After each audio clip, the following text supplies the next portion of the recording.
اخوان، السلام عليكم. مرحبا بكم في فيديو جديد عاوتاني من حساب التعويض.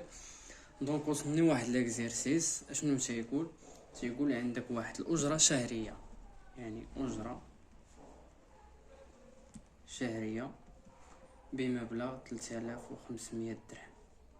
يعني واحد السيد خدام ب 3500 درهم شهريا، يعني ماشي للنهار ماشي للسيمانه، ماشي خدام شهريا، وعنده حسب الأقدمية ديالو عنده 13 سنة. يعني كيفاش غادي نحسبوا التعويض ديال هاد السيد هذا؟ أول حاجة خصنا نعرفوا أن المدونة اعتبرت 26 يوم بمثابة شهر،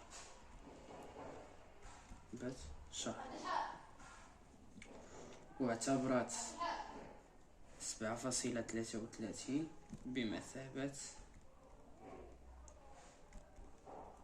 عدد الساعات في اليوم.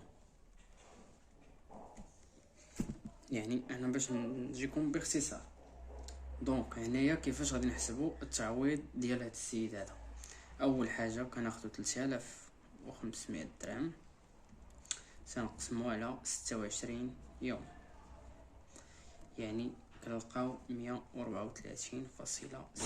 هاد 134.6 تنقسموها على 7.33 باش تخرج لينا 18.36 درهم للساعة. يعني هو خدام ب 18.36 درهم للساعة.